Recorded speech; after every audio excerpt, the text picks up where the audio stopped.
Hello and welcome to You Asked For It. I'm your host, Ann Page. I'd like to thank Sweet Dreams Furniture of Brunswick for this beautiful set today. It's no secret Sweet Dreams Furniture is my favorite furniture store because their furniture is so wonderful and this chair is so comfortable. I'd like to thank the House of Logan for this beautiful outfit and jewelry today. They're located in Bath, Camden, and Boothbay Harbor, and their clothes are just exquisite. And I would also like to thank Bath Hair Incorporated. Thank you, Nikki, for doing my hair today. We have a very interesting guest today from Richmond, Maine. And this gentleman has a love of two things, the sea and music.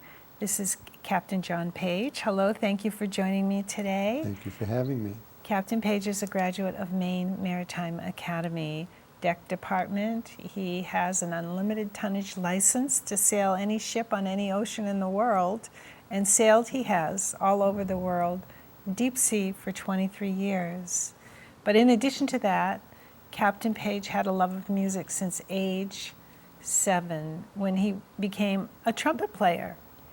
And it's my understanding that he shipped out of the port of New Orleans frequently, is that right? Yes, over the years, that's correct. And as well as New York City and San Francisco. And so tell us how your love of New Orleans jazz came out of shipping out of the port of New Orleans so many years ago.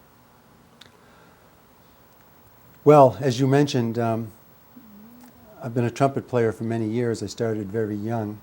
And, but to get right to your question, I worked in the maritime shipping industry for my entire career, and as well as being a musician. I was always a musician as well. And I went into the port of New Orleans, and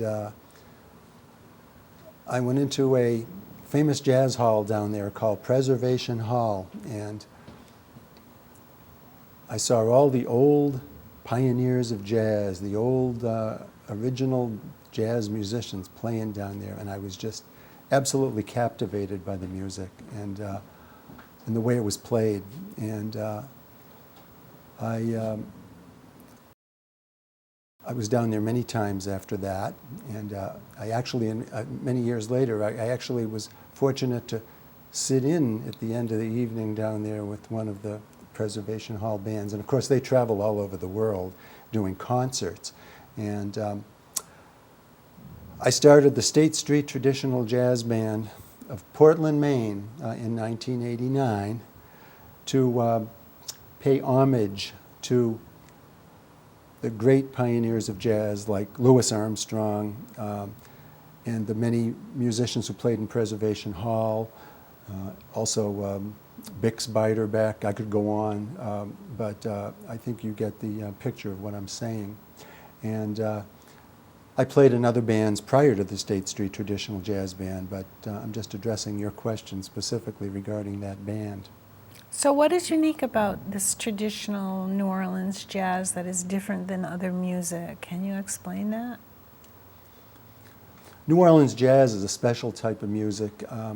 It's the music of the people of New Orleans, and you can hear it at weddings, parties, funerals. They have even funeral processions. They play the New Orleans jazz. In fact, it's traditional down there. Concerts, and the music has a soul of its own, and it basically covers all ranges of ages. We get people at our concerts, anywhere from older people to young people in their 20s or earlier who come up and tell us how much they enjoy the music, and even little children. Frequently, when we play outside, like in Portland's Old Port, will come up and right up to us, and we'll interact with them. So it's intergenerational. Now, how is this different from Dixieland, the music that you play in your band?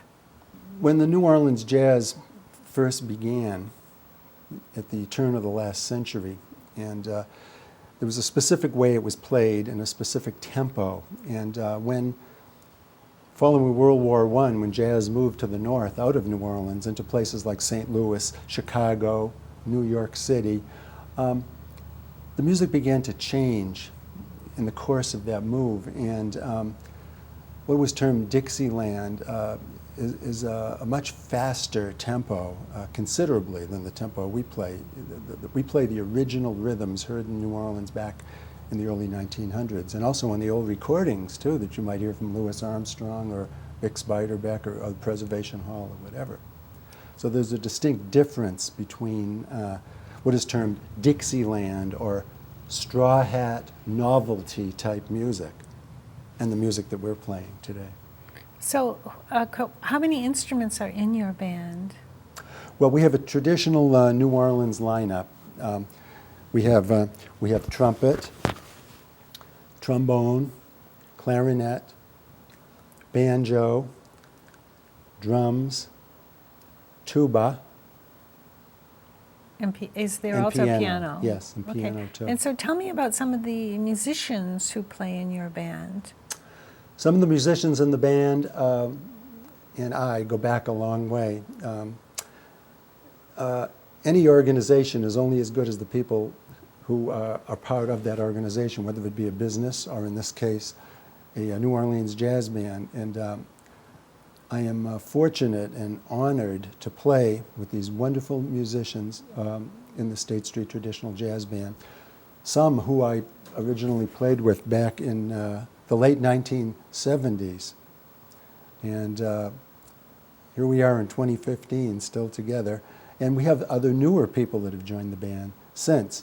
But each of these musicians, each of these gentlemen are master musicians in their craft. And it's just a wonderful experience when we come together. Once we start playing, something just clicks, and it's just a joyful experience every time we play. Is that your goal?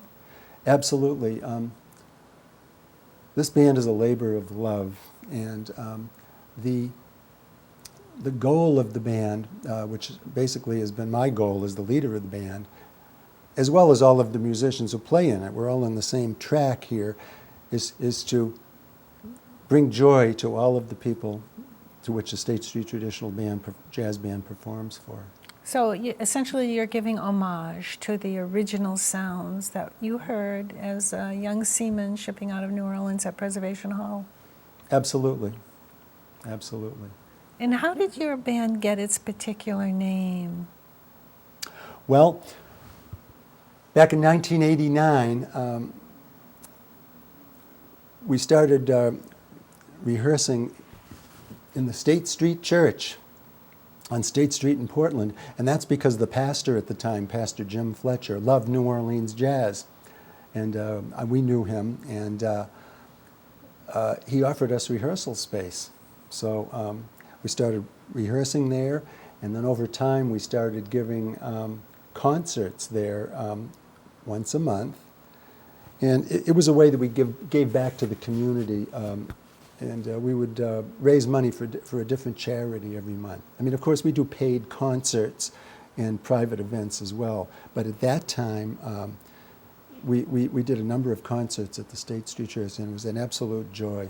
Now, I understand you recently came together, I think in May of this year, to celebrate your 25th anniversary at the State Street Church. And could you tell me about that? Well, yes. We contacted the current pastor of the State Street Church, Pastor Jeanette Good, and of course she had been informed about the history of the band and the connection with the church, and it just so happened that the church is in the middle of a large renovation project now to renovate their chapel hall. So we spoke with Pastor Good, and it was decided that we were going to come back after all these years, the band, and do a concert to raise money for the State Street Church in Chapel Hall. And how was that Restoration. concert? Did you raise money? How was that concert? The concert was wonderful. We were fortunate a short time prior to this concert to be invited to appear on Portland's WCSH television show 207, where we were interviewed and asked about the State Street Church project. And Pastor Good was also invited to come on and tell a little bit about it. And we played a couple of songs. And it is amazing how many people at that concert at the State Street Church, subsequent to the TV appearance, came up to me at our break and told me that they had seen us on WCSH, and that was why they were there. I understand there were 300 people there and you had them dancing in the aisles. Yes, well, we played two sets, two 45-minute sets with a break in between, and the people loved the first set. And as soon as we took a break, this older lady came up to me and she said, "Well, I just absolutely loved what you did in the first set, but I'm sitting there," she says, "and I just have this urge to get up in the aisle and dance." So when we came back from the break, I got up on the mic and I announced that this lady had come up and spoken to me about this. And I said, "Well," I said, "everybody here in the hall," I said, "if the Spirit moves you, get up and do whatever you want to do. You know, dance, sing, and express your joy." And that's what it's all about. And that's exactly what they did. By the time we got to our last number, when the Saints go marching in, there were young people in their 20s, older people. I mean, everybody's dancing around in the aisles of the church. And I went down with the trumpet. I'm the trumpet player and the leader of the band. And I went down along with my clarinet player and banjo player. And we formed a line of people behind us and playing and playing the Saints Go Marching In. And that was the grand finale of the concert. It was just a wonderful, joyous experience. It sounds for like so everybody. much fun. Absolutely. Like, as I mentioned earlier, every time we play, it's just a wonderful experience, and it all has to do with the people who are in the band, my musician colleagues, and friends as well. My goal for this band also is I want the band to be a joy for all the musicians who play in it, and a creative experience as well. And this is not just a band where we get together and work, so to speak, playing music, but we're all friends also. And I feel that the band, and I want the musicians in the band to feel that the band is like a family. So, I mean, we have the wives too that we interact with, and sometimes we go out and have dinner together after a performance or whatever, and so we interact socially as well, not just coming to work and performing the music. That's lovely. You know, I've had a lot of musical guests this season, and I've asked all of them this important question. I feel it's very important. A lot of school systems are substituting classes for music programs. They're eliminating music programs. And I'd like to ask you how you feel about the importance of studying music for young people. And should it be kept in the school systems? I think absolutely it should be kept in the school systems. It's true that many schools are facing budgetary shortfalls, and in their considerations, as you said, some of the first programs to be eliminated are programs relating to music or the arts. And the music and the arts are so important, to our culture as a whole, and it starts at a young age. I mean, as I said, I started trumpet lessons when I was a young child of 8 years old, and I was in bands through grammar school, high school, college, and later on in Portland, Maine, in later years. At one point, I was in 3 different bands. I was in the People's Community Concert Band in Portland. I played in the wonderful group called the Bellamy Jazz Band, which some of my musical colleagues, a couple of them, played in with me. And I was also in the a big band, a swing band that played music from the 1940s swing era. But it all started when I was young, and I was in playing music, as I said, throughout my years in school, and that really had a dramatic effect on me in a positive way, to continue with the music, even after I got out of school and started a maritime career, something totally unrelated, but I always played music my whole life. And I understand that you survived a life-threatening illness, and that during that time you refused to give up your music, and you attributed it to part of your recovery. Is that correct? Yes, that is correct. And I was diagnosed with a life-threatening illness in 1983, and I went through treatments for almost a year, and I continued to play and music. And there were some times I really wasn't up to it at all, but I forced myself to do it, and because it gave me enjoyment. And sometimes a lot of people could relate to this too. Sometimes you get despondent going through treatments and things like that. Fortunately, I made a complete recovery and went back to my job and also playing music, so in subsequent years. You know, those old guys from Preservation Hall, they're all gone now. But when they were here, and they were in their 80s and in their 90s, and I've seen, you know, recordings of them, live recordings, they seemed to be invigorated when they picked up their instruments and began to play this music. It almost kept them young, I would say. Have you experienced a similar feeling? Yes. Well, although I'm not in that age group yet, I can appreciate what you're saying, and what you're saying is valid because, as I mentioned, I've been to New Orleans many times over the years, and I've seen groups like the Preservation Hall Jazz Band on tour when they had the old musicians. In fact, I even saw them once here in Portland, Maine, as well as other places, and at that time, most of the musicians were in their 80s. And they would kind of walk out on stage, you know, and, you know, kind of carefully, and, you know, and they would sit down and in their chairs. And again, they were well into their 80s at the time, and the trumpet player would pick up the trumpet and start counting off the first several beats, and suddenly it was like they were 20 years younger. You know. Exactly. And as they got to the solos, you know, the clarinet player and some of the other people would be up there. You know, it was like a transformation. And then when the show ended, you know, and they were walking off the stage, you know, it would be like a group of older guys, you know, watching their step and everything. But it was, like you said, it was like a transformation. The music, too, kept them young. That band, Preservation Hall, performed in Carnegie Hall in New York City with that band and just wowed them. Or maybe I remember reading the review in the New York Times about that. Well, maybe your band will perform in Carnegie Hall in New York City and wow. I'm sure it would wow them too. Well, thank you very much. That is certainly a goal to look forward to be sure. I understand your band has a very unique way of giving back to the community and educating the community about this traditional New Orleans jazz. Could you tell us about it? Yes, we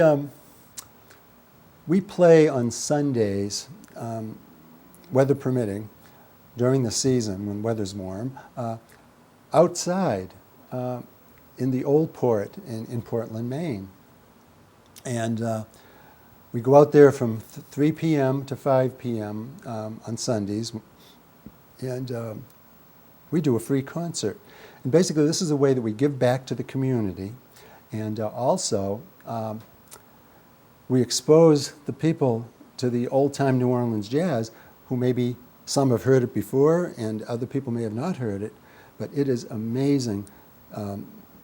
We start playing and then suddenly I look up and there's all these people standing there with a smile on their face enjoying the music, and again the little children, you know, come up and they're looking at the instruments like the big tuba and all of the other instruments as well, the piano, and it's amazing